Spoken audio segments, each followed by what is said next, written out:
सभी को जय मसीह की। प्रभु बहुत आशीष से ये जो अभी आपने फ़ोटो पर पढ़ा है, ये हकीकत है, ये सत्य है, हमने अपनी ज़िंदगी में अपनाया है। और जब आप इन वचनों को अपनी ज़िंदगी में अंगीकार करोगे और धीरज से परमेश्वर के काम करने की, परमेश्वर के चमत्कार की बाट जोहोगे, तो प्रभु ज़रूर आपके बीच में अपने काम को प्रकट करेगा। क्योंकि लिखा है, आश्चर्य कर्म करने वाला केवल और केवल यहोवा है। लेकिन हमें ये बात ध्यान रखनी है, ताली दो हाथ से बजती है। परमेश्वर के कुछ काम हैं, जो परमेश्वर ने कुछ आज्ञाएं हैं वो हमें दी हैं। जब हम उन आज्ञाओं के अनुसार करेंगे, जब उन आज्ञाओं का पालन करेंगे, तो परमेश्वर अपने इच्छा का काम करेगा। क्योंकि ताली दो हाथ से बजती है। और आज हम जान सकते हैं इस बात को कि आज तक हमने जो भी नुकसान उठाया है, धन को लेकर या शरीर में या किसी प्रकार के नौकरी बिजनेस में, काम धंधों में, या किसी भी प्रकार का कोई भी नुकसान, शारीरिक रूप से, आत्मिक रूप से, आर्थिक रूप से, संसारिक रूप से, चाहे आपका अभिषेक खोया, चाहे सामर्थ खोई, चाहे ताकत खोई, चाहे बुद्धि, चाहे आपकी बुद्धि बिगड़ गई थी, आपको लग रहा है कि बुद्धि में कुछ याद नहीं रहता, कुछ समझ नहीं आता, कुछ याद नहीं होता, वचन नहीं पढ़ पाता, आराधना नहीं कर पाता, प्रार्थना नहीं कर पाता, कुछ भी परमेश्वर की ओर से जो परमेश्वर ने आपको दिया है, जो भी शैतान ने आपका छीना है, जो भी आपने खोया है, चाहे वो धन खोया है, चाहे आत्मिक जीवन में कुछ अभिषेक को खोया है, सामर्थ्य को खोया है, चाहे प्रभु की भरपूरी को खोया है, चाहे प्रकाशन को खोया है, चाहे दर्शन स्वप्नों को खोया है, चाहे परमेश्वर के किसी वरदान को खोया है, चाहे परमेश्वर के आपने किसी भी सामर्थ्य को, किसी भी ताकत को, या परमेश्वर की ओर से जो भी आपको परमेश्वर ने दिया है, वरन एक एक चीज़ परमेश्वर ने आपको दी है। ये बात हम सभी अच्छी तरीके से जानते हैं ना। तो हमें इस बात का ध्यान रखना है कि जो भी प्रभु ने हमें दिया है, क्या शैतान ने कहीं उस पर अपना हाथ रखने की कोशिश तो नहीं की है, कहीं चुराने की कोशिश तो नहीं की है।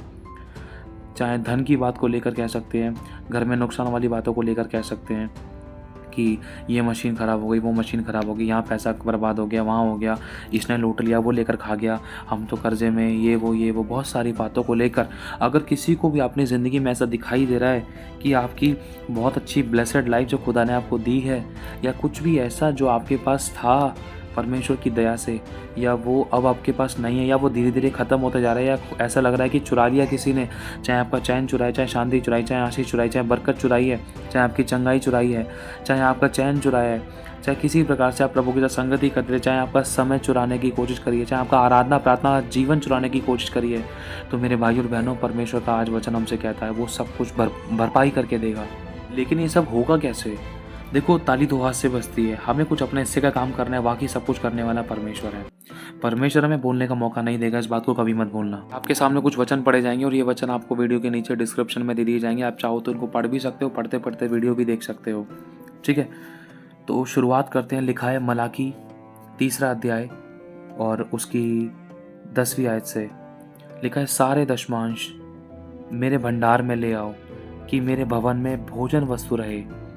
और सेनाओं का यहोवा यह कहता है कि ऐसा करके मुझे परखो। मतलब प्रभु खुद कह रहा है। प्रभु पहले एक आज्ञा दे रहा है कि पहले भाई तुम सारे दशमांश, अपने कमाई का, अपने धन का, अपनी सांसों का, अपने समय का दशमांश मेरे भंडार में ले आओ, मेरी उपस्थिति में ले आओ, मेरे भवन में ले आओ। फिर परमेश्वर कह रहा है, और ऐसा करके, लिखा है, और सेनाओं का यहोवा यूं कहता है कि ऐसा करके मुझे परखो कि मैं आकाश के झरोखे तुम्हारे लिए खोलकर तुम्हारे ऊपर अपरंपार आशीषों की वर्षा करता हूँ कि नहीं। प्रभु कह रहा है, मुझे परख कर देखो, क्योंकि लिखा है यहोवा को परख कर देखो कि वो कैसा भला है। वो आकाश रूपी उत्तम झरोखे खोलकर अपरंपार आशीषों की वर्षा करने की सामर्थ्य रखता है। लेकिन कैसे? जो हमारा दशमांश होता है वो हमारा बीज होता है, और जो परमेश्वर का राज्य है वो खेत है। और परमेश्वर के राज्य खेत के अंदर हमें अपने बीज को बोना है, अपने समय का 10वां हिस्सा देना है, अपने धन का 10वां हिस्सा देना है, अपनी सांसों का 10वां हिस्सा देना। मतलब 24 घंटे में से 2.5 घंटे लगभग हमें परमेश्वर को देने हैं, 2.5 घंटे से ज़्यादा ही। तो इस प्रकार से जब हम अपने हिस्से का काम करते हैं, प्रभु जो परमेश्वर का है वो परमेश्वर को देते हैं, तो परमेश्वर की आगे की आयतें हमारी ज़िंदगी में पूरी होंगी। ये नहीं कि मैंने कभी 10वां हिस्सा प्रभु को दिया ही नहीं और मैं बोल रहा हूँ प्रभु मेरा ये नुकसान क्यों हुआ, इस नुकसान की भरपाई कर। ऐसे नुकसान की भरपाई नहीं हो सकती है, चाहे एड़ी चोटी का जोर लगा ले। जब हमने खुदा के दिए में से खुदा को दिया ही नहीं, तो खुदा कहाँ से भरपाई करेगा? जब हमने खुद अपनी ज़िंदगी में से जब खुदा को बीज बोया ही नहीं, तो खुदा कहाँ से भरपाई करेगा? जब हमने उदाहरण के तौर पर मान लो, जैसे मैं हूँ, मैं खुदा को 10वां हिस्सा नहीं देता हूँ, ठीक है, तो अब मेरे घर में जैसे कुछ मशीन ख़राब हो गई थी, तो अब मेरी मशीन ख़राब जो हो गई थी उसके बारे में मैंने वचन को सीख लिया। हाँ भाई, प्रभु हमारे नुकसान की भरपाई करके देगा। प्रभु तेरे ही तो वचन में लिखा है, हमने ये तो पढ़ लिया, मांगोगे तो दिया जाएगा। हमने ये नहीं पढ़ा कि दोगे तो तुम्हें भी दिया जाएगा, जिस नाप से तुम नापोगे उसी नाप से भी तुम्हारे लिए नापा जाएगा। मतलब वचन को मैं अपने हिसाब से तोड़ मरोड़ कर ले रहा हूँ। मैंने ये देख लिया कि हाँ मुझे मांगना है, मैंने ये नहीं देखा कि मुझे बोना भी है। प्रभु ने मुझे आज्ञा दी है कि 10वां हिस्सा बो, लेकिन मैं बिना 10वां हिस्सा बोए प्रभु से लड़ रहा हूँ, प्रभु से बैर कर रहा हूँ, प्रभु से बहस कर रहा हूँ। प्रभु तू नहीं तो कहे, तेरे ही तो वचन में लिखा है, तू मेरे नुकसान की भरपाई करके देगा। जो मैंने आशीष खोई है, जो मैंने चंगाई खोई है, जो मेरा छुटकारा खोया है, या जो भी मैंने बरकत पाई है, जो मेरी शांति चली गई है, वो तू मुझे भरपाई करके देगा, वो तू मुझे ला कर देगा, वो तू मुझे लौटा कर देगा। जो भी मेरा नुकसान, धन को लेकर जो नुकसान हुआ है, जो मैं कर्जे में आऊँ प्रभु, सारी धन की भरपाई तू करके देगा मुझे। हाँ प्रभु करके देगा, ये वचन कहता है प्रभु का। प्रभु अपने वचन से बना हुआ है, लेकिन कब करके देगा, कैसे करके देगा, ये बात भी जानना में ज़रूरी है। उसके लिए लिखा है, अगर हम पढ़ें 8वीं आयत से, क्या मनुष्य परमेश्वर को धोखा दे सकता है? पर देखो तुम मुझको धोखा देते हो, तो अभी पूछते हो कि हमने किस बात में तुझे लूटा है? दशमांश और उठाने की भेंटों में तुम पर भारी श्राप पड़ा है। क्या तुम मुझे लूटते हो? क्योंकि तुम मुझे लूटते हो, वरन सारी जाति ऐसा करती है। सारे दशमांश मेरे भंडार में ले आओ, कि मेरे भवन में भोजन वस्तु रहे। और सेनाओं का यहोवा यह कहता है कि ऐसा करके मुझे परखो कि तुम्हारे लिए मैं आकाश के उत्तम झरोखे खोलकर तुम्हारे ऊपर अपरंपार आशीषों की वर्षा करता हूँ कि नहीं। प्रभु कह रहा है तुम 10वां हिस्सा उबो, तुम्हारे नुकसान की भरपाई मैं करूंगा। प्रभु कह रहा है तुम अपने हिस्से का काम करो, मैं अपने हिस्से का काम करने के लिए तैयार हूँ। प्रभु खुद कहता है तुम अपने समय का 10वां हिस्सा दो, अपने टैलेंट का 10वां हिस्सा दो, अपनी कमाई का 10वां हिस्सा दो, अपनी सांसों का 10वां हिस्सा दो। उन सांसों से परमेश्वर की महिमा करो, तब मैं तुम्हारी जिंदगी में काम करूंगा। क्योंकि जो इंसान बोता वो काटता, और मैं अपने वचन से बना हुआ हूँ। लिखा है। अब मेन चीज़ ये है, जैसे ही अगर हम अपनी ज़िंदगी में से 10वां हिस्सा प्रभु को देते हैं, निकालते हैं प्रभु की महिमा के लिए, और समय पर उसके भवन में पहुँचाते हैं, लिखा है तब परमेश्वर क्या करता है। मान लो अब मैं 10वां हिस्सा देना शुरू कर दिया। मेरे को किसी ने बताया कि भाई आप 10वां हिस्सा दोगे जब भी तो आपके नुकसान की भरपाई होगी। आपका जो पैसा दवाई गोलियों में जा रहा था, आपका जो पैसा कभी कोई मार के ले गया, कभी किसी ने छीन लिया, कभी किसी ने नुकसान कर दिया, ये इसीलिए हो रहा था भाई आपके साथ। क्या आपने 10वां हिस्सा नहीं दिया? आपको आज्ञा पता है लेकिन आपने मानी नहीं है। अच्छा मुझे 10वां हिस्सा देना होगा तब मेरे ज़िंदगी में ये आयत पूरी होगी। हाँ भाई, पहले आपको 10वां हिस्सा देना होगा, उसके बाद ही आपकी ज़िंदगी में नुकसानों की भरपाई प्रभु करके देगा। अच्छा ठीक है, तो अब मैं 10वां हिस्सा देना शुरू करूँगा। ठीक है, अब लिखा है अगर हम 10वां हिस्सा देंगे ना, तो लिखा है 11वीं आयत में, मैं तुम्हारे लिए नाश करने वाले को ऐसा घुड़कूंगा कि वह तुम्हारी भूमि की उपज को नष्ट ना करेगा, और तुम्हारी दाखलताओं के फल कच्चे ना गिरेंगे। सेनाओं के यहोवा का यही वचन है। लिखा है तब सारी जातियां तुमको धन्य कहेगी, क्योंकि तुम्हारा देश मनोहर देश होगा। सेनाओं के यहोवा की यही वाणी है। मेरे भाई और बहनों, खुद अब आपने यहाँ पर साफ बता दिया, अगर तू मेरे हिस्से का तो अगर मुझे देगा। प्रभु का वचन कह रहा है कि जो परमेश्वर का है वो परमेश्वर को दो। जिंदगी में से प्रभु को परमेश्वर के लिए जो उसने दिया है, उसमें उस दिए में से अगर प्रभु को हम देंगे, अपनी ज़िंदगी में से अगर हम बीज बोएंगे, 10वें हिस्से देंगे प्रभु को, या जो भी हम बीज बोते हैं अपनी खुशी से या हर्ष से या धन्यवाद की भेंट हो गई या दशमांश हो गया, जो भी हम बीज परमेश्वर के भवन में बोएंगे, तो प्रभु उस प्रकार हमारी ज़िंदगी में सामर्थ्य रूप से काम करेगा, अपने वचनों को खोल कर देगा। क्या कहता है प्रभु ने, जैसा कि अभी पढ़ा कि मैं तुम्हारे लिए नाश करने वालों को ऐसा घुड़कूंगा। मतलब अगर मैं 10वां हिस्सा दे रहा हूँ, मान लो मेरी गाड़ी का टायर पंचर हो गया, अगर मैं 10वां हिस्सा दे रहा हूँ, टायर पंचर हो गया मेरा, अगर शैतान ने कुछ छेड़खानी करने की कोशिश करी है, तो परमेश्वर 24 घंटे से पहले या जैसे ही मैं प्रार्थना करूंगा, परमेश्वर उस नुकसान की भरपाई करके देगा। या 24 घंटे से पहले किसी न किसी तरीके से प्रभु करके देगा, वो नजर आएगा, या कहीं ना कहीं पैसा नुकसान होने से बचाएगा, या फायदा कराएगा, या जो चला गया था उसको वापस लौटा कर देगा। ऐसा हमारे साथ बहुत बार हुआ है, अनगिनत गवाहियाँ ऐसी हमारे पास बहुत बार हुआ है। हमारी गलती के कारण हमारे नुकसान भी हुए थे, लेकिन जब गलती को माना और जब परमेश्वर के राज्य में दशमांश बोए, जब परमेश्वर के राज्य में भेंटें बोना शुरू किया, तो परमेश्वर ने हमारी ज़िंदगी में चमत्कारों को प्रकट किया और नुकसानों की भरपाई करी। हमें फिर से शांति और आनंद से भरा, आशीषों से भरा, सामर्थ्य से भरा, अभिषेक से भरा, भरपूरी से भरा, ताकत से भरा, और अपने वचनों से भरा, प्रकाशनों से भरा। जब हम परमेश्वर को परमेश्वर के हिस्से का देते हैं, तब परमेश्वर हमारी ज़िंदगी में काम करता है। क्योंकि प्रभु का वचन साफ कहता है कि मैं तेरी भूमि की उपज को नाश नहीं होने दूंगा। चाहे किसी ने तेरे पैसे चुराए हैं, मैं उसकी ज़िंदगी में ऐसा डर डाल दूंगा कि वो वापस लौटाने के लिए आएगा। अगर वहाँ से नहीं मिलेगा तो मैं कहीं ना कहीं से तुझे वापस लौटा दूंगा, कहीं ना कहीं से तुझे मैं फ़ायदा करा दूंगा। चाहे कहीं से तुझे पैसे पाएँ, या कहीं से तेरा अकाउंट बैंक बैलेंस बढ़े, या किसी के मन में मैं डालकर, किसी के मन में कुछ धन की बात डालकर वो उसके द्वारा मैं तुझे आशीषित करवाऊँ। किसी न किसी तरीके से परमेश्वर हमें आशीषित करवाएगा, ब्लेस कराएगा कहीं ना कहीं से। ये प्रभु का काम है, इसमें हमें अपने एड़ी चोटी का जोर नहीं लगाना है, हमें बस आज्ञा पूरी करनी है, बाकी काम करने का परमेश्वर है। बाकी काम करने वाला परमेश्वर है, ताली दो हाथ से बजती है। अगर हमने अपने हिस्से का बीज बो दिया, अगर हमने परमेश्वर को परमेश्वर के हिस्से का दे दिया, तो बाकी परमेश्वर के हाथ में है। जैसे मान लो चेक मेरे पास है, सैलरी का चेक है मेरे पास, अगर वो चेक मैं बैंक में जाऊँगा तो सिरदर्दी किसकी है? सिरदर्दी अब मेरी नहीं है, सिरदर्दी है बैंक वालों की। अरे भाई ये चेक डाला ना बंदे ने, अब इसका चेक जल्द से जल्द इसका बैंक में ट्रांसफर होने पाए, कहीं बिना मतलब कोई कंप्लेंट ना डालने पाए, कहीं गड़बड़ी ना होने पाए, चेक हमसे खोने ना पाए। भाई इसने रिक्वेस्ट हमें दे दी है चेक की, इसमें अकाउंट नंबर सारे डिटेल डाल दिए इसने, बंदे ने कंपनी तरफ से पूरे हिस्से का काम कर दिया। लेकिन अब हमारा काम है कि इसके चेक को इसके अकाउंट में डाल देना, इसके जो पैसे हैं चेक में वो सारे पैसे इसके अकाउंट में डाल दे रहे हैं। ये सारी सिरदर्दी किसकी है? ये बैंक वालों की है। इसी प्रकार से जब हम अपने हिस्से का काम करेंगे, अपने हिस्से के बीज बोएंगे ना, तो प्रभु अपने हिस्से का काम करेगा, क्योंकि वो सिरदर्दी हमारी नहीं है। इसीलिए, क्योंकि लिखा है परमेश्वर किसी का किसी बात में कर्जदार नहीं है, वो कई गुना मल्टीप्लाई करके देने वाला परमेश्वर है। तो एक ये वचन है कि मैं तुम्हारे लिए नाश करने वालों को ऐसा घुड़कूंगा कि वे तुम्हारी भूमि की उपज को नष्ट ना करेंगे। कोई दुष्ट आत्मा, कोई भी बुराई या कोई भी ऐसी बात, कोई भी ऐसा व्यवहार या किसी मनुष्य के द्वारा शैतान ने काम करने की कोशिश करी है, आपका कोई नुकसान करवाया है, तो परमेश्वर उस नुकसान की भरपाई आपको करके देगा, ये वचन कहता है। लेकिन धीरज धरना, चुप लगानी और अच्छे अंगीकार करने हैं, ये भी ध्यान रखना है हमें। ये नहीं कि भाई कूलर ख़राब हो गया, अरे मेरा तो कूलर ख़राब हो गया, सुबह से लेकर शाम तक गाए जा रहे हैं। कूलर ख़राब हो गया तो होएगा ही, क्यों? क्योंकि हमारे शब्द ऐसे हैं।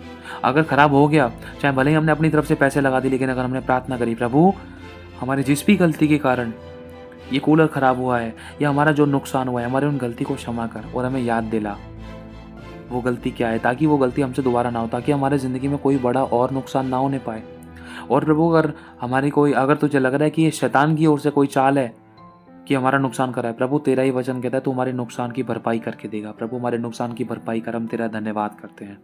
कुछ इस प्रकार से आप प्रार्थना कर सकते हो, लेकिन प्रभु से ज़रूर पूछना, प्रभु मेरी गलती के कारण हुआ है, अगर ये नुकसान ये मेरी गलती के कारण हुआ है, घर में लड़ाई दंगा मेरी गलती के कारण हुआ है, मेरी आशीष गई है, चंगाई गई, छुटकारा की आशीष गई है, बरकत गई है, या कुछ भी मेरी गलती के कारण हमारा ज़िंदगी में कोई भी नुकसान हुआ है, चाहे शारीरिक, आत्मिक, आर्थिक और संसारिक, तो प्रभु हमारी वो गलती को हमें प्रकट कर कि क्या गलती है, ताकि आगे से वो गलती ना हो, ताकि बड़ा नुकसान हम ना उठाएं। और जो भी हमसे गलतियां हुई हैं वो गलती के लिए हमें क्षमा कर प्रभु। अगर हम तेरा कुछ देने में भूल गए तो वो हमें याद दिला, ताकि हम बोने के द्वारा हमारी रुकी हुई आशीषों को पाएं, ताकि हम अपने नुकसानों की भरपाई को देखें। ठीक है, इस प्रकार से हम प्रार्थना करके प्रभु से मांग सकते हैं और प्रभु ज़रूर पूरा करेगा। लेकिन हमें धीरज धरना है और सही अंगीकार करने हैं कि प्रभु देख मैंने अब अपने हिस्से का काम कर दिया, जो गलती हुई तूने क्षमा कर दिया, मैं विश्वास करता हूँ प्रभु मेरे नुकसान की भरपाई कर दी, मैं आपका धन्यवाद करता हूँ, धन्यवाद करती हूँ। बस आपको धीरज धरना है और धन्यवाद करना है। ठीक है, प्रभु ब्लेस करेगा। एक ये वचन है। ठीक है, अब इसके अलावा एक और वचन मैं आपके सामने पढ़ देना चाहता हूँ। लिखा है योएल की पुस्तक 2 अध्याय और 24, 25 और 26 आयत में, अगर हम परमेश्वर के हिस्से का प्रभु को देंगे, अगर हम उसके जीवन में, उसके भवन में बीज को बोएंगे, अगर हम उसकी आत्मा की अगुवाई में चलकर बीज को बोएंगे, जहाँ प्रभु जैसे कहता है बोने के लिए, तो वहाँ अगर बोएंगे, अगर हम दशमांश सब पूरे देंगे, समय पर पहुँचाएंगे, अगर अपनी भेंटें, धन्यवाद की भेंट और मतलब ऑफरिंग टाइप जो भी अब परमेश्वर के भवन में समय पर तरीके से बोएंगे प्रभु की इच्छा के अनुसार, तो लिखा है तब तेरे खलिहान अन्न से भर जाएंगे और रसकुंडे नए दाखमधु और ताजे तेल से उमड़ेंगे। मतलब जो बिजनेस नौकरी है उसमें आशीष आएगी और कोई नुकसान नहीं होगा, और परमेश्वर उसमें बढ़ाएगा, अर्निंग सेविंग्स को बढ़ाएगा, हमारी घटी को भरपूर ही बदलेगा। ये लिखा है। और 25वीं आयत में लिखा, जिन वर्षों की उपज अरबे नामक टिड्डियाँ, येलेक नामक और हाजिल नामक और गाजाम नामक टिड्डियों ने, अर्थात मेरे उस बड़े दल ने जिसे मैंने तुम्हारे बीच में भेजा था, खा ली थी, उसकी हानि मैं तुम्हें भर के दूंगा। मतलब प्रभु यहाँ पर कह रहा है कि तुम्हारी जिस भी गलती के कारण जो शैतान ने तुम्हारे ज़िंदगी में जो नुकसान करे थे, या जो मैंने तुम्हारी ज़िंदगियों में उन नुकसानों को होते हुए देखा था, या जो टिड्डियों को मैंने भेजा था, चाहे वो बहाने थे तुम्हारी गलती के कारण, अगर तुमने अपनी गलती को मान लिया, अगर तुम फिर से सही चाल चलने के लिए तैयार हो, तो मैं उन सभी नुकसानों की तुम्हें भरपाई करके दूंगा। जो तुमने नुकसान उठाया है उसका तुम्हें फ़ायदा मल्टीप्लाई करके दूंगा, उसका तुम्हें बदले में फ़ायदा दूंगा, उसकी तुम्हें हानि में भर के दूंगा, उसका तुम्हें फ़ायदा दूंगा। प्रभु ने साफ कह दिया कि तुम्हारे बीच में जो भेजा था, खा ली थी, तुम्हारा जो नुकसान करा था शैतान ने, या कोई भी ऐसी चीज़ ने जो तुम्हारा, जिसके कारण तुम्हारा नुकसान खा लिया था, तुम्हारी भरपाई, तुम्हारी आशीष बरकतों को खा लिया था उन गंदी दुष्ट आत्माओं ने, तो प्रभु का वचन कह रहा है मैं उसकी हानि, उसका नुकसान, जो तुम्हारा नुकसान हुआ था उसका मैं तुम्हें भर के दूंगा, तुम्हारे नुकसान की भरपाई मैं करके दूंगा। प्रभु साफ कह रहा है।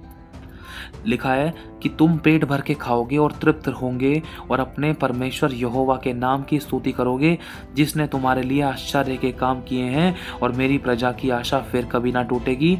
तब तुम जानोगे मैं इज़राइल के बीच में हूँ और मैं यहोवा तुम्हारा परमेश्वर हूँ और कोई दूसरा नहीं, और मेरी प्रजा की आशा फिर कभी ना टूटेगी। अगर आपको लग रहा है कि आपकी आशा टूट रही थी, आप कर्जे में आ रहे थे, नुकसानों में आ रहे थे, तो प्रभु कह रहा है अपने हिस्से का काम कर दे, तेरे नुकसानों की भरपाई मैं करके दूंगा और तेरी आशा ना टूटेगी। प्रभु साफ कह रहा है। और तेरी फसल के नाश करने वालों को मैं घुड़कूंगा, जिसने तेरी बेइज्जती कराई, जिसने तेरा नुकसान कराया, जिसने तेरा इज्जत मान सम्मान खराब कराया है, मैं उसके घुटने टिकाऊंगा। प्रभु का वचन कहता है कि तुझे दुख देने वालों की संतानें भी तेरे पास सर झुकाई आएगी, तुझे दंडवत करेगी। मेरे भाई और बहनों, हमें लड़ना नहीं है, अपनी एड़ी चोटी का जोर नहीं लगाना, हमें चांटे के बदले चांटा, गाली के बदले गाली, बुराई के बदले बुराई नहीं करनी है। और जहाँ हमारी गलती है उस गलती को मान लेना है। अगर हमारे बोने में गलती है उस गलती को मानना है और दोबारा से बोने की कोशिश करनी है, शुरू करना है। अगर हम परमेश्वर की भरपूरी की आशीषों को देखना चाहते हैं तो अगर हमारे हमारे हमारे आज्ञा पालन में कमी है, हमारे व्यवहार में कमी है, तो उस गलती को भी मानकर हमें आगे बढ़ना है और दूसरों को माफ़ करते हुए हमें आगे बढ़ना है, ताकि हम परमेश्वर की भरपूरी की आशीषों को देखें। और हमें किसी के घुटने अपने आगे नहीं टिकाने, वरन हमें ये प्रार्थना करनी, प्रभु उन लोगों के घुटने तेरे आगे टिके, उनकी मंदबुद्धि खुले। ठीक है, तो इस प्रकार से हम परमेश्वर की भरपूरी को, उसकी चंगाई, छुटकारों को, आशीषों को, बरकतों को, जो मैंने खो दी थी, हमारे नुकसान हो गए थे हमारी गलती के कारण, या डायरेक्टली इनडायरेक्टली, या जाने और अनजाने में, या शैतान को मौका दिया था, या शैतान ने नुकसान किया था, तो उन सबों की नुकसान की भरपाई जो हमारी ज़िंदगी में हुई थी, परमेश्वर हमें करके देगा, भरपाई करके देगा। ये तरीका है मेरे भाई और बहनों। प्रभु साफ कह रहा है, देख तेरी आशा फिर कभी ना टूटेगी। तू जो कुचली गई थी, तू जो दुखी थी, तू जो हार गई थी, तेरी जो आशा और विश्वास टूट रहा था, नहीं, मैं टूटने नहीं दूंगा मेरी बच्ची, तू बस अपने हिस्से का काम कर। और एक आखिरी वचन आपके सामने पढ़ देना चाहता हूँ। दो वचन, आखिरी नहीं, 2 वचन। ये वचन वो है कि अगर आपको लग रहा है कि शैतान ने आपका कुछ चुरा लिया, शांति चुरा ली, मेल मिलाप चुरा लिया, आनंद चुरा लिया, आपके परिवार में से प्यार चुरा लिया किसी गलती के कारण, तो पश्चाताप करके माफ़ी मांगकर यीशु के लहू से क्षमा मांगकर, यीशु के लहू को अपने पर लगाकर बोलकर, यीशु तेरे लहू से मुझे धो दे, ऐसे पश्चाताप करके दूसरों को माफ़ करके, और इस वचन को लेकर ज़रूर प्रार्थना करना, क्योंकि लिखा है कि चोर चोरी करने, नाश करने और घात करने आता है, और प्रभु ने कहा मैं इसलिए आया कि तुम जीवन पाओ और बहुतायत से पाओ। तो चोर कौन है? चोर शैतान है। और शैतान क्या चुराता है? आशीष चुराता है, बरकत चुराता है, चंगाई चुराता है, आशीष चुराता है, छुटकारा चुराता है, हमारी उन्नति चुराता है, हमारी भरपूरी को चुराता है, कुछ ना कुछ चुराता है। ये शैतान की चालें हैं। लेकिन वचन में लिखा है कि बलवान छीन लेते हैं।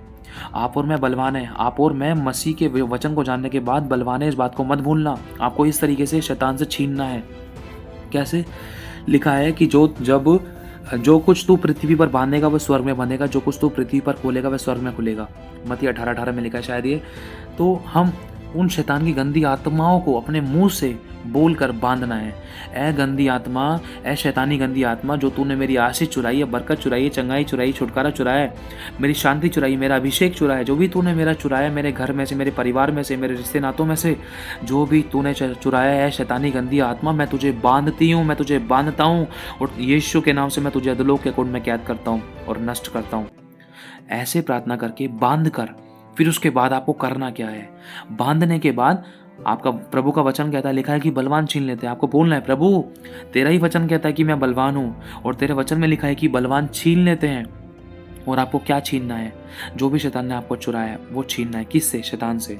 प्रभु लिखा है नीति वचन का 6 अध्याय और उसकी 31वें आयत में, तो भी यदि चोर पकड़ा जाए तो उसे 7 गुना भरकर देना पड़ेगा, वरन अपने घर का भी वो सारा धन खाली कर देना पड़ेगा उसको। किसको? शैतान को।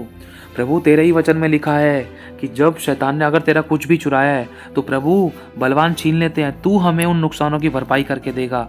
जो भी शैतान ने हमारा चुराया है तू हमें भरपाई करके देगा। प्रभु तेरे ही वचन कहता है, प्रभु हम तेरे वचन के अनुसार हम शैतान से अपनी सारी आशीषों को, चंगाई को, छुटकारों को, बरकतों को, सामर्थ को, अभिषेक को, ताकत को, भरपूरी को और बुद्धि को, ज्ञान को, समझ को, जो भी शैतान ने मेरा चुराया है किसी भी प्रकार से, शारीरिक, आत्मिक, आर्थिक या संसारिक, प्रभु यीशु के नाम से मैं अपनी सारी आशीषों और बरकतों को, शारीरिक, आत्मिक, आर्थिक और संसारिक सब प्रकार की आशीषों को शैतान से 7 गुना वापस छीनती हूँ, बल्कि उसके घर का भी सारा धन छीन कर मेरी जिंदगी में मैं ग्रहण करती हूँ, मेरी जिंदगी में मैं लेती हूँ, मैं जिंदगी में अपने लेता हूँ और यीशु तेरे लहू में डालता हूँ। इस प्रकार से आप प्रार्थना करना।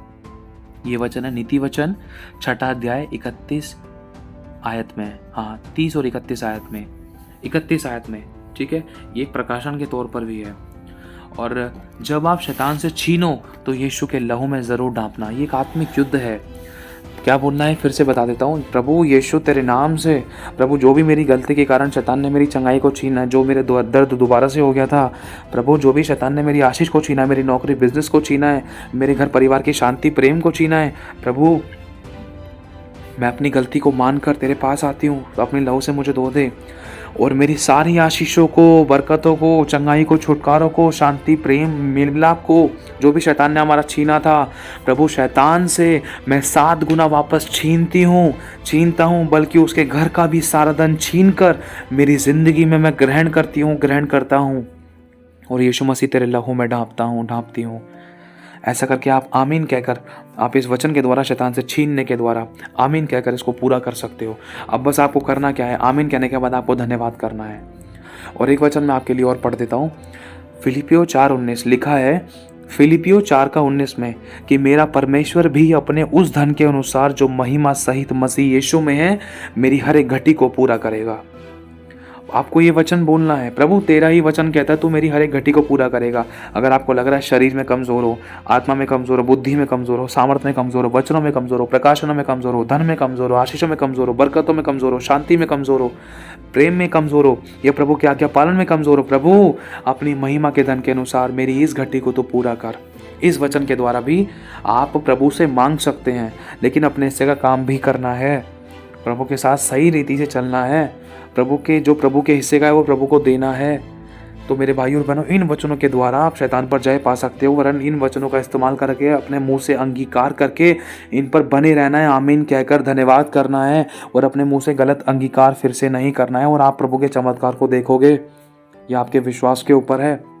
प्रभु करेगा ज़रूर, आज नहीं तो कल, चाहे समय लग जाए, लेकिन प्रभु ज़रूर करेगा। ऐसा हो सकता है कि कई बार शैतान डराए, अरे मैंने तो प्रार्थना करी है, ये तो और नुकसान हो गया। कई बार डराता भी है शैतान, ऐसा हमारे साथ भी हुआ था। अरे अभी तो प्रार्थना करी थी, अभी तो फ़ायदा हुआ था, लेकिन ये तो और नुकसान हो गया। अरे अभी तो प्रार्थना करके हटाऊँ, ये तो और नुकसान हो गया। कई बार शैतान डराता है। आप डरना मत, वचन को बोलना दोबारा अंगीकार करना और प्रभु सारे के सारे नुकसानों की भरपाई आपको करके देगा। आपकी आंखों में खुशी के आंसू होंगे। हमें मालूम है, हमारी ज़िंदगी में अनुभव लिया हमने, इसलिए आपको बताना चाहता है प्रभु का आत्मा। तो इन प्रकार से आप अपनी ज़िंदगी में प्रभु की सामर्थ्य को, चमत्कार को, जो भी आपने खोया है उसको वापस आप पा सकते हो इन वचनों के द्वारा, क्योंकि शैतान वचन से और हमारी पवित्रता ही से और हमारे आज्ञा पालन से डरता है। और ये वचन की तलवार जब शैतान की गर्दन पर पड़ेगी तो उसको हारना ही पड़ेगा और वचन से ही शैतान को गिराया जा सकता है। जैसे यीशु ने कहा था कि लिखा है, लिखा है, लिखा है, और शैतान उसका कुछ नहीं बिगाड़ पाया और शैतान को जाना ही पड़ा। तो ये तरीका है। तो प्रभु आशीष दे आप सभी को। जय मसीह की। और ये सभी वचन आपको वीडियो के नीचे डिस्क्रिप्शन में मिल जाएंगे। कुछ वचन आपको नीचे डिस्क्रिप्शन में मिल जाएंगे।